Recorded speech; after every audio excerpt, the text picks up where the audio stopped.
Thank you, Chief Justice Chandrachud. My name is Arvind.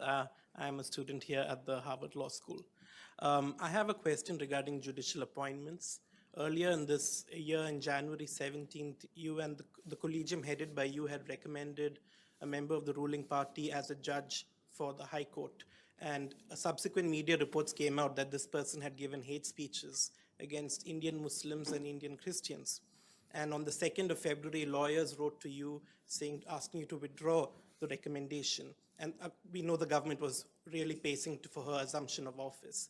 Given the time-sensitive nature of this matter, why wasn't the collegium headed by you, at least on the administrative side, able to withdraw that recommendation, or at least pending further review? Because the bench that you had constituted in which to look into this case, in paragraph 9 of that judgment, had said that despite the representation given to the collegium, you all did not find it necessary or appropriate to withdraw that recommendation.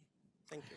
You know, I must say this, that we've been trying to promote transparency in the collegium. Therefore, you find that all the resolutions which we pass in the collegium, the collegium, just to give a broader understanding to people who are not conversant with the Indian system, the collegium of judges in the high courts and in the Supreme Court recommend people who will be appointed as judges in the system.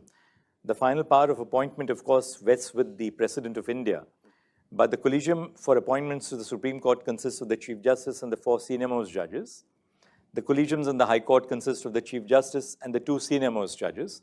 They make recommendations. Since we are a federal country, those recommendations travel across the system. From the High Courts, they come to the state governments. The state governments will express their view. From the state governments, they come into the union government. They come to the Supreme Court. A thorough check is done on the antecedents and background of the candidate, so on and so forth. So that's broadly, I don't want to get into the nitty-gritty of the collegium system. That's not the question. But I thought I'll just open it up so that, you know, people who are not conversant with the legal system in India know what the collegium is all about. Now, I just wanted to answer the question by telling you this, that much though we have been promoting transparency in the collegium and we put out our resolutions in the public domain, we are equally conscious of the fact, and I think people have to be conscious of the fact, that when we decide on the future of people who are being appointed as judges, we are dealing with the lives of individuals as well. So there is a public interest in understanding what is going on in the system. Why are people appointed? On what yardsticks are people appointed as judges? So we have, for one thing, we have put out the yardsticks on the basis of which we appoint judges into the public realm. And now that's part of, you know, the resolutions which we put out onto on our website of the Supreme Court. Equally, it's important to understand that the reasons which may lead us to appoint or not appoint a particular judge individually have to deal with the several aspects of the personality of individual judges. And the grave danger is that if we start putting out everything that goes in the process of appointing judges, good people will not accept judgeship. For the simple reason that if you are going to make the scrutiny which goes into appointing people to high judicial office is sometimes extremely trenchant, as it has to be, because we are recruiting people who will be judges for the next 15, 20 years in the system. So the level of scrutiny, including into the personal lives of individuals, which would have a bearing on their discharge of judicial duties, is extremely careful. Now, if we start putting out everything about the lives of individuals into the public realm, there's a grave danger that people would not be willing to accept judicial office. The particular case that your question raised, the reason why I began with this preface was for the reason that your question contains an inference, which is that the Supreme Court didn't look at the issue at all, including after it was drawn to our attention. I don't think that would be a very correct assessment. And to say that, well, we didn't look into the aspect, then again, you know, you have to really ask this, to what extent do you disable an individual from becoming a judge just by virtue of the fact that they have, at a certain point of time, appeared for a political cause? lawyers across their careers appear for a cross-section of clients. Lawyers don't choose their clients. In fact, it's my firm belief that as a lawyer, you're duty-bound to appear for whoever comes to you in search of legal aid, much as a doctor has to administer medical aid to whoever comes to their clinic. You don't presume the guilt or the lack of guilt of people who come to you. So when we look at these kind of cases, I mean, you said that, well, that particular person was a member of a political party. We looked at it very, very carefully.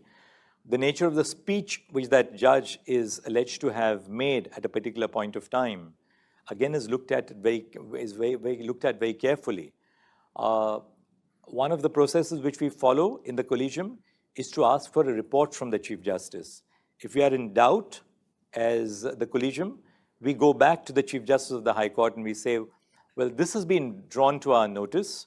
Would you please give us a brief report on whether this is true or false? We ask for a feedback. We share that feedback with the government. The process of appointing judges is therefore a fairly complicated process involving different layers of the federal system, the states, the union, the governments in the states, the government in the Union of India, investigative agencies such as the Intelligence Bureau, which do a background check on the antecedents of an individual. So this is a very broad-based collaborative process which is going on, where no one arm of the state has a decisive role to play. And just to give you one example, one of our greatest judges, Justice Krishna Iyer, who came out with some of the finest judgments, had a political background. My own experience has been that judges who've appeared for a cross-section of diverse political views across the spectrum have turned out to be amazing judges. So I'm not sure whether we should be cold calling an individual merely for the views which they may have held as lawyers, because I do believe that there is something in our profession of judging that once you assume judicial office, whether it's peer training, the training which you undergo as judges, your experience as judges, there's something about this office which makes you dispassionate, or which at least ought to make you dispassionate in terms of the work which you do, your interface with colleagues, your interface with the bar. And particularly in a society like ours, which is an open society, wedded to democratic ideals, the bar and the pressure of public opinion, the press, the media, these are very important counterweights which ensure that judges are true to the oath and perform in accordance with the Constitution. Because every part of the work which we do as judges is being constantly evaluated and reevaluated by civil society, by the media.